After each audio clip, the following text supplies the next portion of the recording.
America, Iran और Israel के बीच जारी संघर्ष अब बेहद खतरनाक मोड़ पर पहुंचता दिखाई दे रहा है। और अभी हाल ही में ईरान के विदेश मंत्री सैयद अब्बास अरागची ने यह आरोप लगाया कि अमेरिका ने ईरान के केशम द्वीप पर बने एक डिसैलिनेशन प्लांट पर हमला कर दिया है। ये वही प्लांट है जहां समुद्र के खारे पानी को साफ करके पीने योग्य बनाया जाता है और आसपास के लगभग 30 गांवों को पानी की सप्लाई यहीं से होती है। और अगर ये आरोप सही साबित होता है तो अंतर्राष्ट्रीय कानून के अनुसार इसे युद्ध अपराध यानी कि वॉर क्राइम माना जा सकता है, क्योंकि युद्ध के दौरान नागरिकों की बुनियादी जरूरतें जैसे पानी, अस्पताल या राहत ढांचे को निशाना बनाना गंभीर अपराध की श्रेणी में आता है।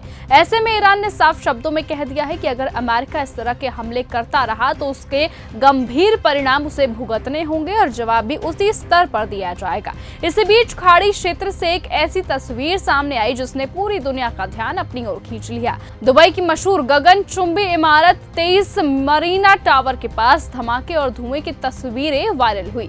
बताया जाता है कि ईरान की तरफ से दागी गई मिसाइल को एयर डिफेंस सिस्टम ने इंटरसेप्ट कर दिया था, लेकिन उसका मलबा टावर के पास गिर गया जिससे धुआं उठता हुआ दिखाई दिया। हालांकि दुबई प्रशासन ने कहा कि स्थिति नियंत्रण में है, लेकिन इस घटना ने यह साफ कर दिया कि अगर युद्ध बढ़ता है तो खाड़ी के बड़े कारोबारी शहर भी सुरक्षित नहीं है।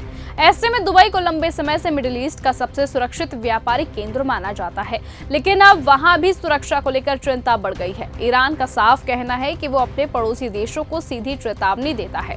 उसका आरोप है कि खाड़ी के कई देशों में अमेरिका के सैन्य ठिकाने मौजूद है और उन्हीं ठिकानों से ईरान के खिलाफ हमलों की योजना बनाई जाती है। ईरान का साफ संदेश है कि अगर किसी देश ने अमेरिका को अपनी जमीन, एयर स्पेस या फिर सैन्य अड्डे ईरान के खिलाफ इस्तेमाल करने दिए तो उन ठिकानों को भी निशाना बनाया जा सकता है। इसी रणनीति के तहत अब बहरीन में अमेरिकी ठिकानों पर भी मिसाइल हमलों की खबरें लगातार सामने आई है। कुछ रिपोर्ट्स में यह भी कहा गया है कि इन हमलों के कारण तेल और गैस के उत्पादन पर असर पड़ने लगा है, जिससे पूरी दुनिया में ऊर्जा संकट की आशंका बढ़ गई है।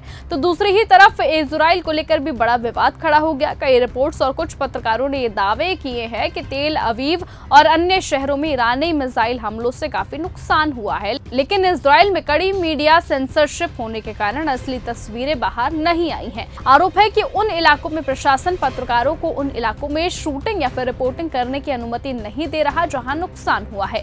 और अगर ये बातें सच्ची हैं और सही हैं तो इसका मतलब साफ तौर पर यह है कि युद्ध की असली स्थिति दुनिया से काफी हद तक छिपाई जा रही है। कुल मिलाकर मिडिल ईस्ट का यह संघर्ष अब केवल ईरान और इजराइल का अमेरिका तक सीमित नहीं रहा है। खाड़ी देशों की सुरक्षा, तेल और गैस की सप्लाई और वैश्विक अर्थव्यवस्था सभी इस तनाव के प्रभावित हो सकते हैं। विशेषज्ञों का मानना है कि अगर ये युद्ध लंबा खिंचता है तो पूरी दुनिया पर आर्थिक और रणनीतिक दबाव बढ़ेगा और कई देश सीधे या तो परोक्ष रूप से इसमें शामिल हो सकते हैं। यही वजह है कि अंतर्राष्ट्रीय स्तर पर अब इस संघर्ष को रोकने की मांग भी तेज होती जा रही है। अब देखना होगा कि आखिरकार ये संघर्ष कहां जाकर रुकता है। क्या ईरान अपना बदला लेकर ही मानेगा?